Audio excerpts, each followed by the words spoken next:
Shelley Duvall. Welcome to Fairy Tale Theater. Tonight's tale takes us not to a land far, far away, but to America's Catskill Mountains, the setting for Washington Irving's mysterious classic about a peaceful fairy tale hero who liked to sleep. Rip Van Winkle.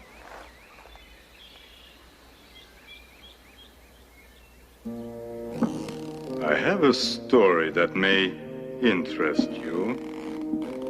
It takes place in the early Dutch settlement of New York, before this country was even a country.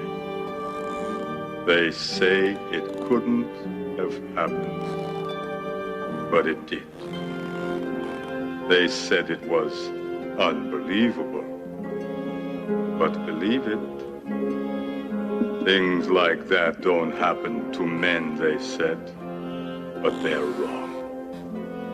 This story is absolutely true. Here it is.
Whoever has made a voyage up the Hudson River must remember the majestic Catskill Mountains, for it is common knowledge that these mountains are filled with mystery and magic.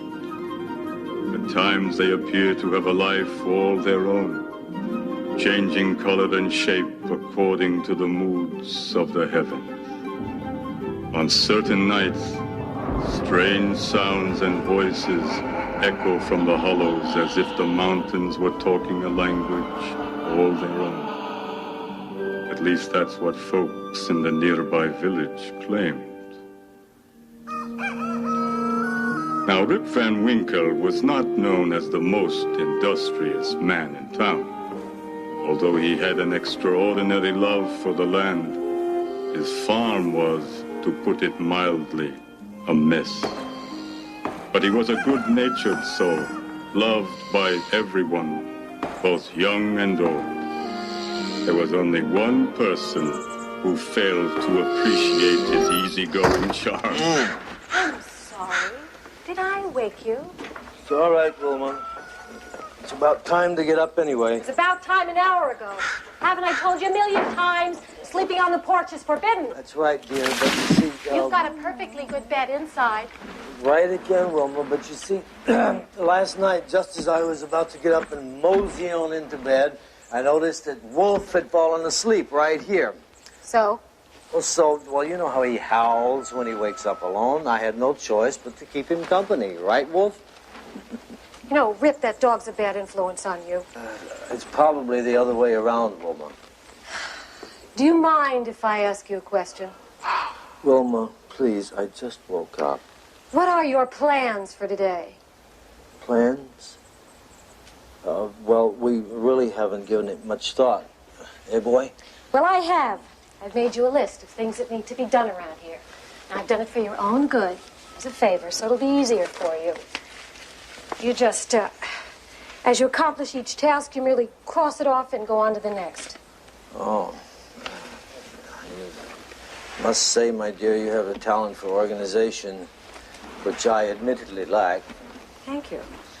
Yes, this is good.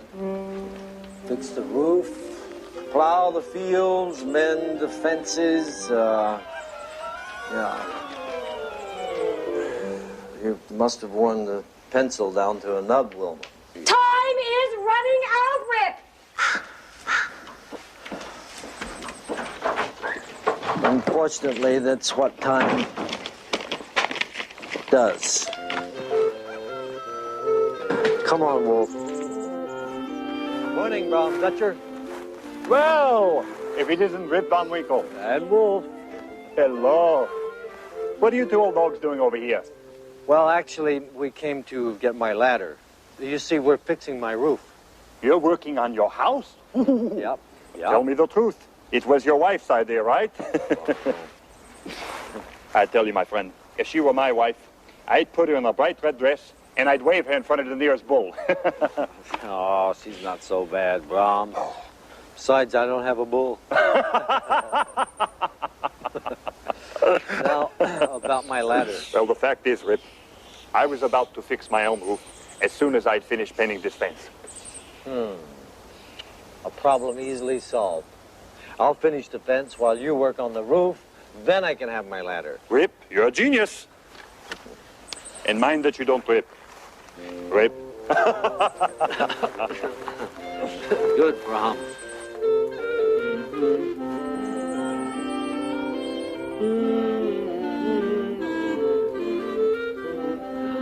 Oh, what a beautiful day, Wolf.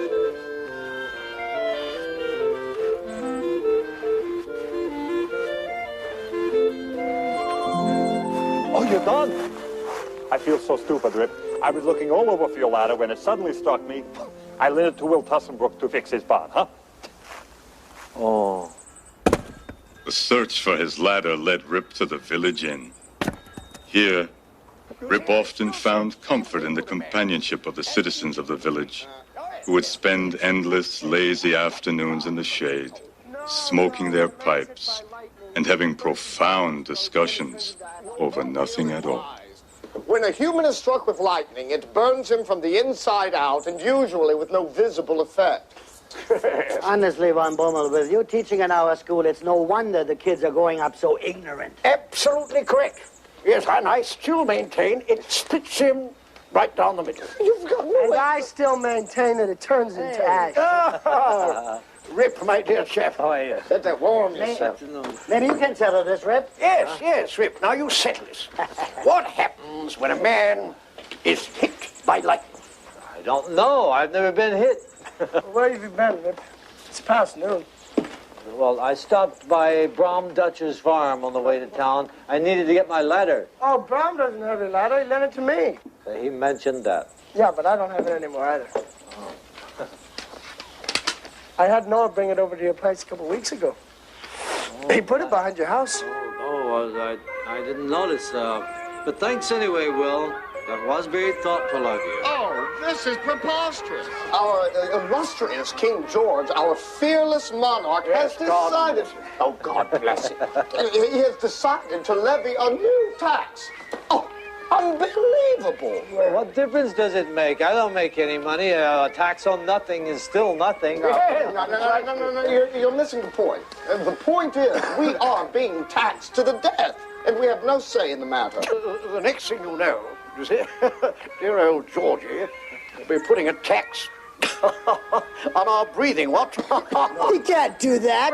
He can do whatever he wants. Yeah. How can he keep track of our breathing? 1 pence, 2 pence, 3 pence, 5 pence, 4 pence. That's impossible, all right? I can't even keep track, and I'm the one who's doing the breathing. Yeah, but you can't count, can you? Me, I just stopped breathing. Well, come on, Nicholas, up to you to settle this. You're our host. Now tell us, what do you think? I think we are just a bunch of old fools whistling in the wind. Well, you speak for yourself. I mean,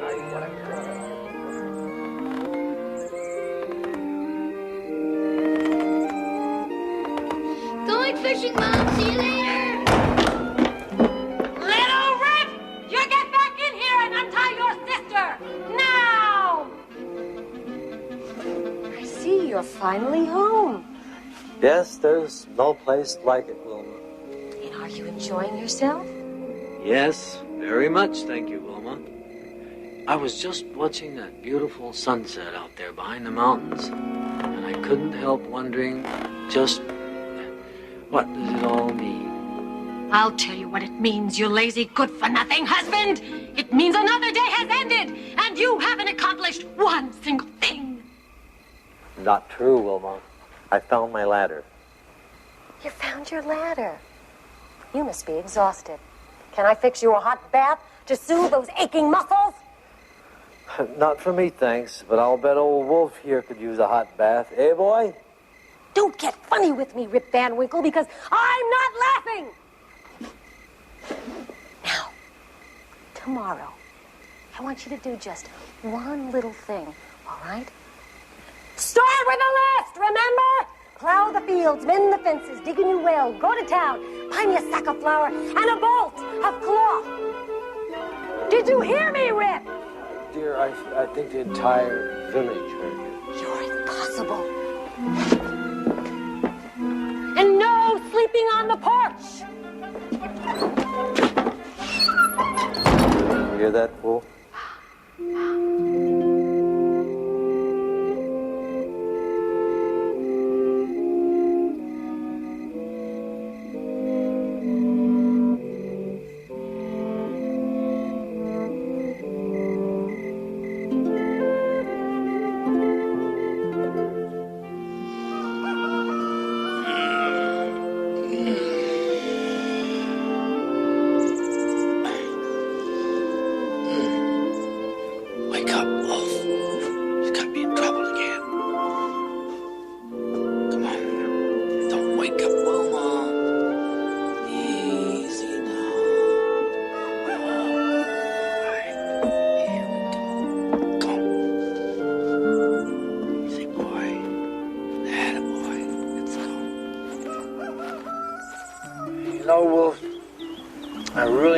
Fishing. Maybe you could have a pole so you could share the experience. But you don't have any hands. You would look ridiculous if you had a pole in your mouth.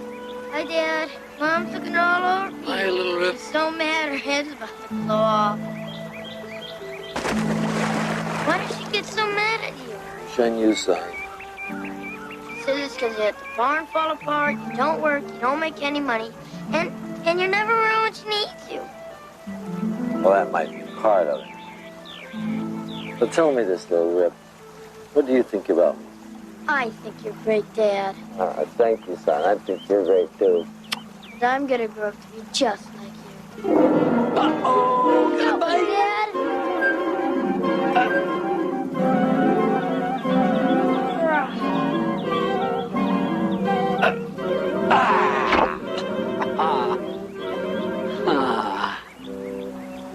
Look at it. Is it? Oh. I think. Could it? I think it's old Ben.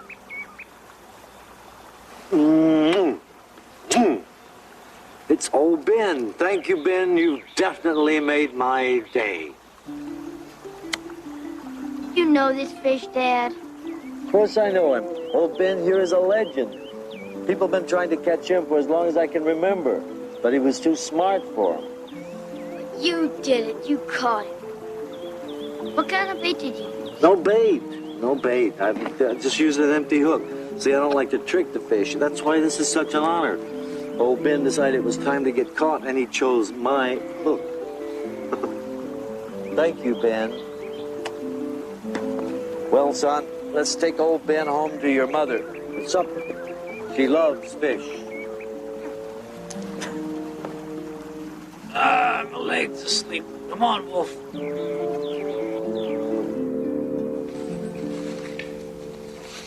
What's this? It's a fish, Mom. Oh, is that what they look like? This is old Ben. I don't care if his name is Sir Walter Raleigh. He's a fish, and I hate fish! You do? I thought you'd be happy, dear. You want to make me happy? Just do what's on the list. And I'm positive that Catch Ben is not on your list. Run, Dad, run.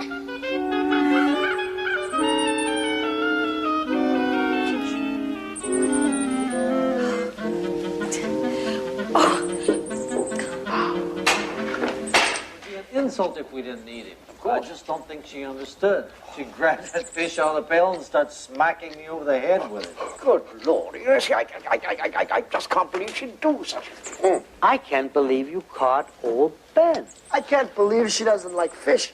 Listen to this. It appears that a young man by the name of Franklin was flying a kite in the rain when he discovered something he calls electricity. No, twaddle. I mean, absolute twaddle. It's quite impossible. You cannot fly a kite in the rain, can you? You see, the paper, you get all sort of wet and soggy, you see, and fall off. I bet you I can fly a kite in the rain. No, you're missing the point. The point is, the man discovered electricity. Well, in my opinion, you can't discover something that is already there. Yes, quite so. And in my opinion, you can't fly a kite in the rain. You are missing the point. According to you, Derek, we're always missing the point. Yes, You always are. Rip Van Winkle! Top of the day, Wilma. Why on earth would you want to waste your time with these louts? Well, gentlemen, I guess I'll be on my way. You lazy good-for-nothing pig of a man who calls himself a husband! You ought to be ashamed of yourself! All right, So sick Wilma, of you made your point. Did you hear me?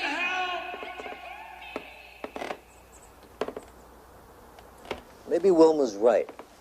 Maybe I am worthless. I'm serious. That's why I've decided to turn over a new leaf. From now on, I'm going to work hard. From sun up to sundown, nothing but work, work, work. I'm going to fix up this farm. I'm going to mend the fences. I'm going to plow the fields, and I'm going to plant acres and acres of crops and have the most productive farm in this area.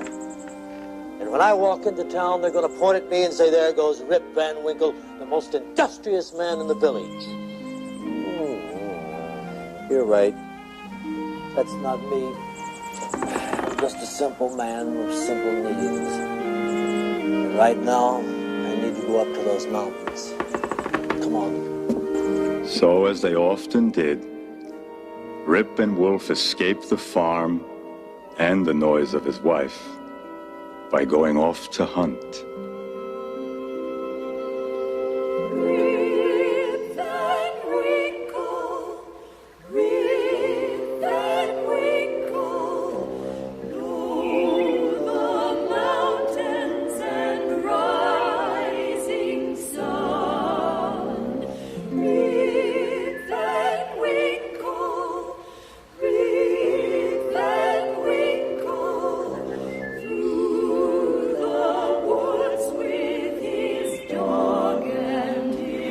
Beautiful wolf. Don't you wish you were a tree? Turn from green, red, yellow. But in the wintertime, you'd be naked. Which might be a little embarrassing. But then spring would come. And you'd be all... I see her, boy.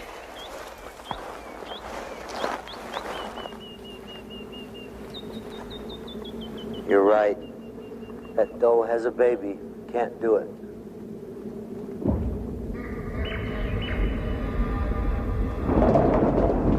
What was that? Come on. Come on, boy. Come on. Wolf and Rip were drawn by the thunder, deeper and deeper into the mountains.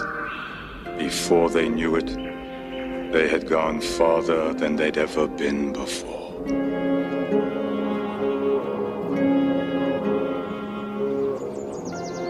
I do believe that's the great Hudson River.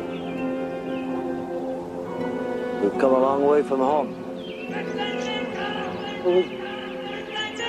What?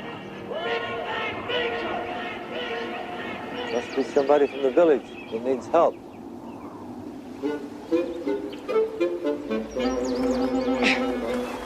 You called? Nay.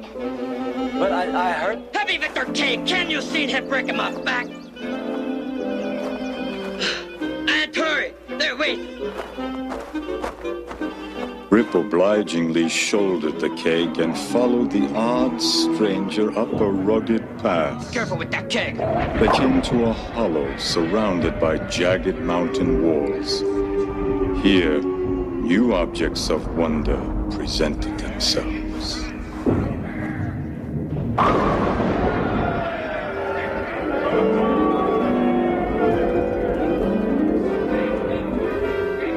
Commander? Look what I brought. Hey, good evening.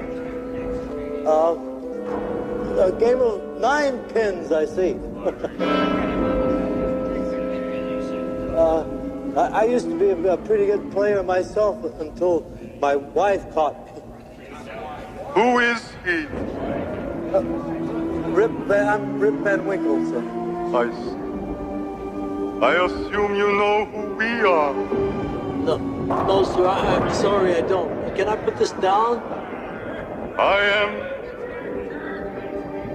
Commander Hendrick Hudson. And these are my men, the crew of the Half Moon. Pleased to make your acquaintance. Can I put this down now, sir? Please? We have decided to let you stay with us temporarily. Well, that's not really necessary. But only if you promise not to interrupt our game of ninepins and if you promise to keep our flagons full of drink. Well, There's no need to thank us. Just start filling those flagons. Rip did as he was told. The men downed the drink and then returned to their game of ninepins. As the night wore on, Rip grew bold and ventured to taste the beverage himself.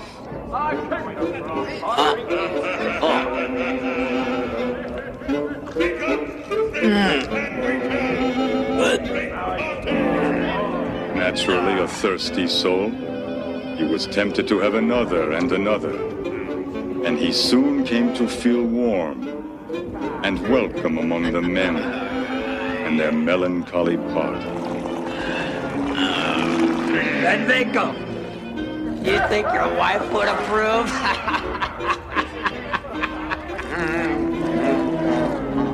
more of the same, You're not so bad, Vanderdonk. Why do you play this game? Because we always have and we always win. Why does it sound like thunder? Why not? Maybe we like thunder.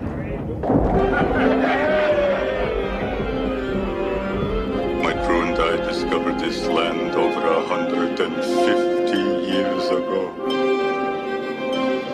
Beautiful, isn't it?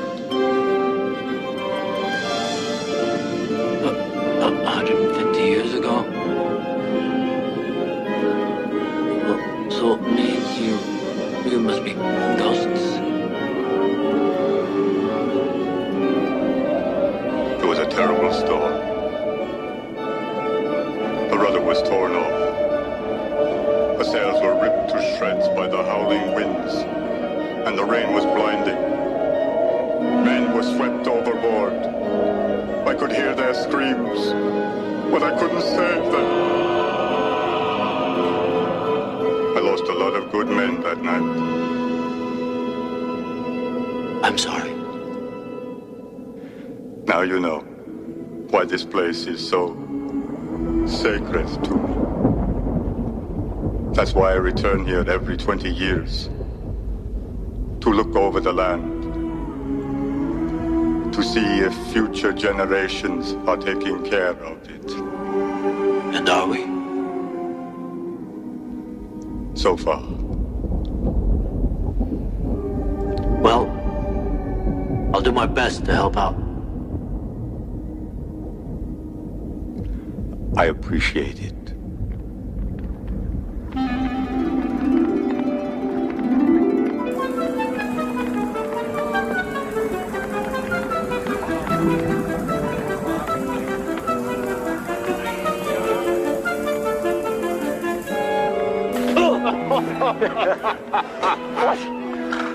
What exactly is this we're thinking?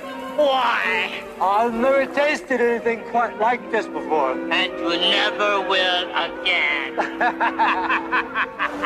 Sure makes a fellow feel strange. Oh, what's strange about that?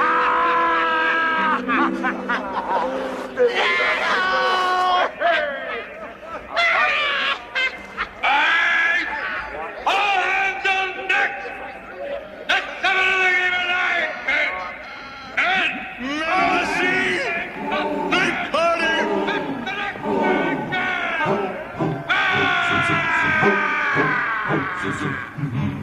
Hey, Redman Winkle! What a man!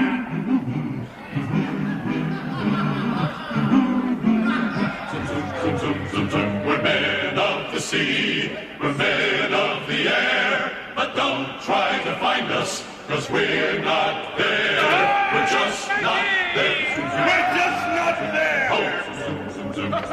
We're men of robust laughter, we're men of good cheer, but what we are doing here is not quite clear. It's not quite clear. It's not quite clear at all! We've been here forever, but we still go away.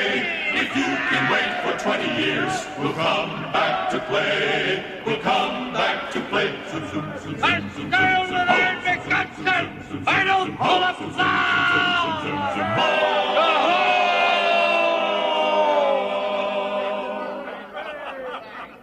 Look at that Winkle. Grab his arm. I'll get his feet.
Don't tell me I slept here all night. Oh! Oh! Oh! Wilma is gonna kill me. Who were those men? Maybe I was dreaming. Oh. Wolf! Wolf! Nine. Oh.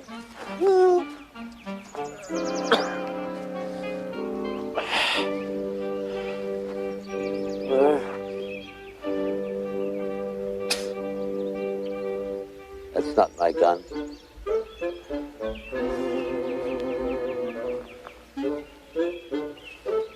Oh. Uh-huh.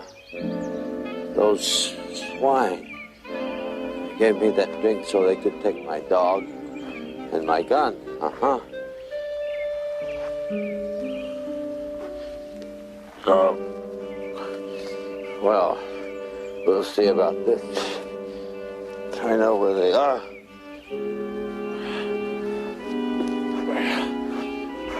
Oh. Exactly where they are. But Rip could find no trace of who and what he remembered of the previous night. I'm a nice person, but I don't like to be taken advantage of. I'm gonna march right up to that commander and tell him that give me my dog and gun back or he's gonna be in big trouble.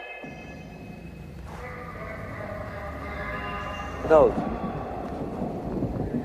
Shouldering his rusted gun, he sadly started the long trek homeward. The mountains that had once greeted him as a friend had now become a strange and foreign place.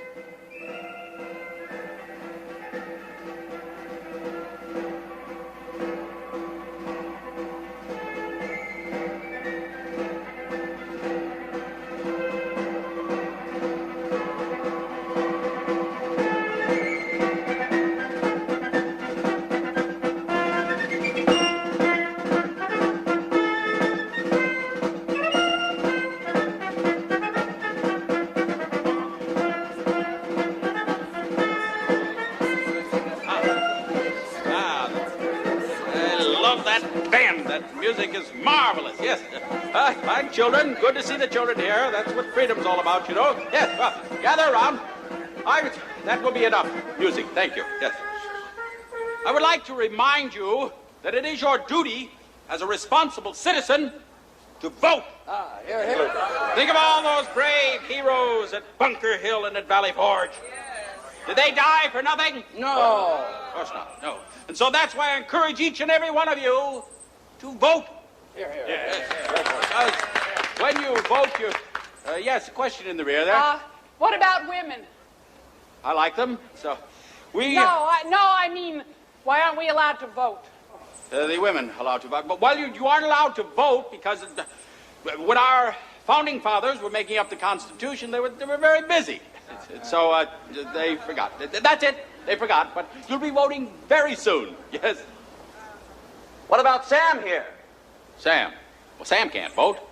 I mean, he can't vote now, but he will vote in time. Possibly not our time, but for those of you who can vote, I encourage you to go down to the inn where we set up the polling booth and vote. And please vote for me as your mayor. I can do great things for this community. Just trust me. What are you talking about? What do you mean? I don't understand one word of this gibberish. Gibberish? From your appearance, sir, I'd say you were an outside troublemaker. No. This man is a potential vote. I'm running for mayor. We must be patient in a situation like that. Sir, are you going to vote? Vote? Vote. Yes. Now that you mention it, I vote. Oh, well, then the problem is solved. Are you federal or Democrat? Well, actually, I'm Dutch, if it's all the same to you. Oh, he's crazy. A lunatic. Yes, no. Why do you have that gun on your shoulder there? Anyway, are you some sort of troublemaker? No, please. I want no trouble. I'm simply a poor, quiet man, a native of this fine village, and a loyal subject to the king. God bless him.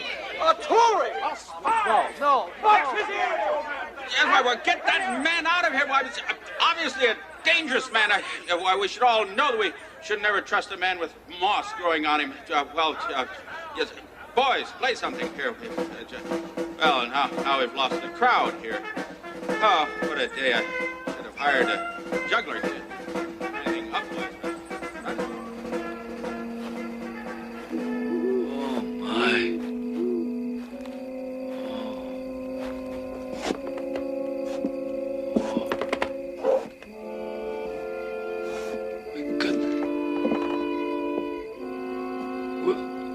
Wilma?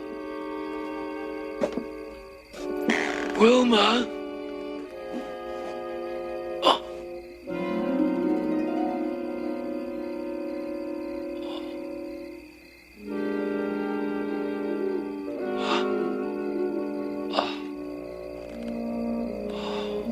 Rip returned home only to find a deserted and broken down shack.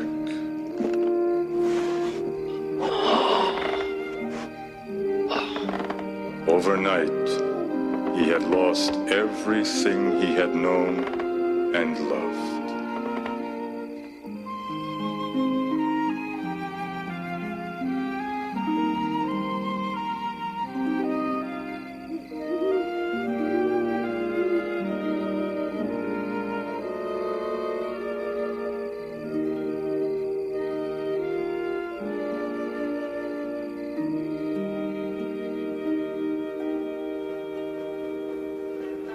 To announce that with our newfound freedom, we have passed our very first proposition. Yes, right here. And it reads, cows shall be prohibited from roaming the town streets. We spent a lot of time on that. That was passed unanimously. We also have another one here. Citizens shall refrain from spitting and blowing their nose in public. That's particularly disgusting, and we'll vote on that next week. Very busy this week. And I want to thank all of you for voting me your new mayor. Hear, hear. As you know, I was your unofficial mayor before we voted, but now I'm your official mayor. That's what freedom is all about, of course, yes, sir. And as your mayor, I would like to share some of the visions that I have for this community. I see periods of great growth, and if you will, prosperity. And to ensure that, what we're going to do is cut down all those trees. Yes, we're going to put in new roads, new houses, new inns, new shops. Yes, but you also have to respect the land. What? It's him again, the spy. You there, sir, old man. So you're back, are you? Well, what are you doing here? What am I doing here? Sir, I should like to ask you what you are doing here. What? And what are they doing here? And what is that doing here? Why, that? As for me, I'm simply looking for my friends and my neighbors. Oh, you have friends and neighbors here, do you? Oh, yes. Really? Uh-huh. I have many friends. Is that right? Well, name them. Well, where's Nicholas Vedder? Nicholas Vedder. Nicholas Vedder. Vedder. Oh, yes. Well, if you're going to have a conversation with him, I'm afraid it'll be a little one-sided. He's been dead for 18 years. Is that correct, gentlemen? Dead? Yes. 18 years? Well, are you talking about the Nicholas Vedder that always smoked the pipe? It always smoked the pipe, yes, the very same. As a matter of fact, he fell asleep in his bed smoking his pipe.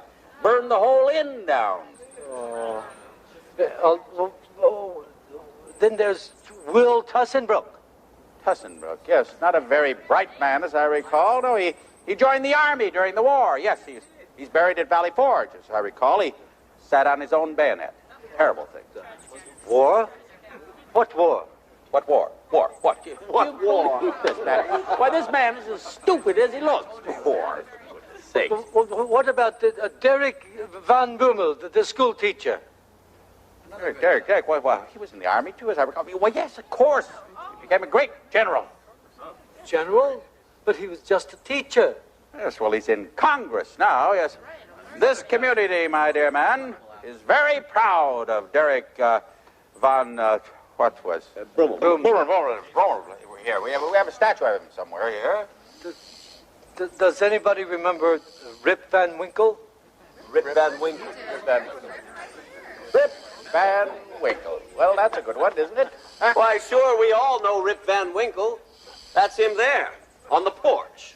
That's Rip Van Winkle? Sir, they tell me you're Rip Van Winkle. Huh? What? They say you're Rip Van Winkle. Yes, that's right. Well, are you sure? Well, sure, I'm sure. I don't profess to know everything, but I know my own name. What's your name? Who knows? I'm not myself. I thought I was, but when I saw you, you looked like who I thought I was, and now I don't know who I am or where I am or anything. I only know that I fell asleep last night, and when I woke up, everything is changed. Better take that gun away from him.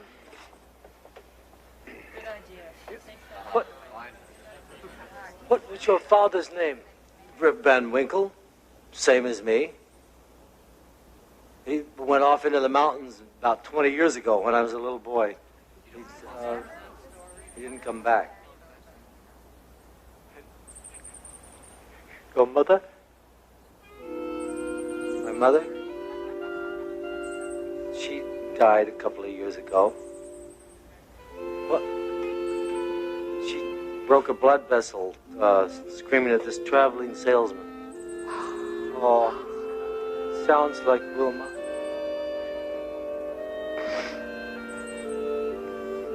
Did you know her? Know her? I was her husband. Your father. You're crazy.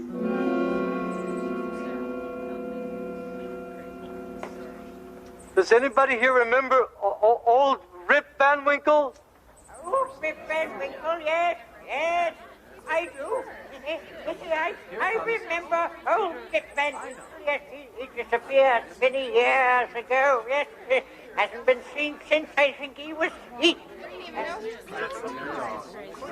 nice chap, yes, missed him. I wonder.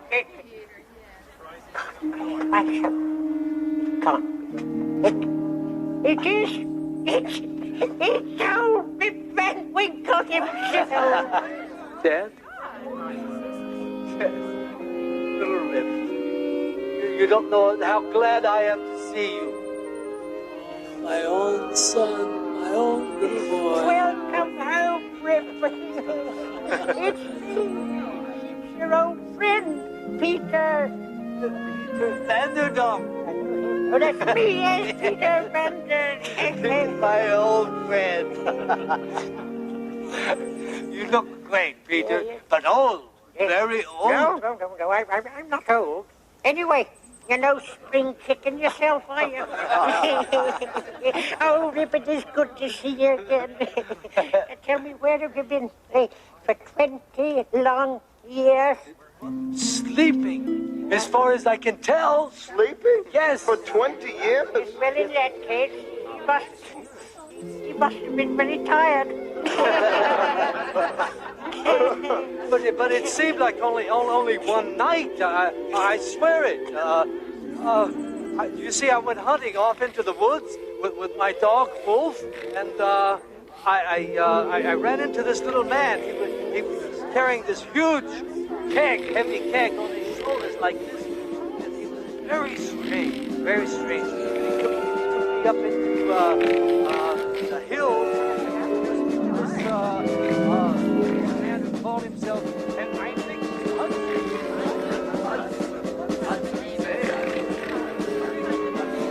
And so Rip proceeded to tell the townspeople all that had happened to him. In time, Rip Van Winkle became somewhat of a legend in the village, and because of what he had learned in the mountains, he became the unofficial guardian of the land. And he never grew tired of telling the story to anyone who would listen, especially the children. Said to the guy, I said, hello, I'm Todd, do you want me to help you? He said, get this kid back. And then I met this commander, Hendrick, Hudson. They're these weird, really weird-looking men. And I slept for 20 years and came down the hill and finally found out who I was. Is it really a true story, Mr. Van Winkle? Yep, as true as true can be. Oh, I still don't believe you. What was that? Well, this. I'm going up there to find out.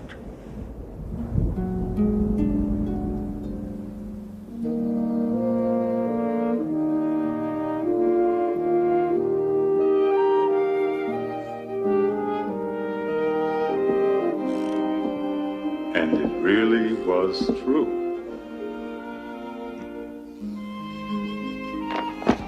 That's why I return here every 20 years. To make sure that nobody forgets the story of Rip Van Winkle.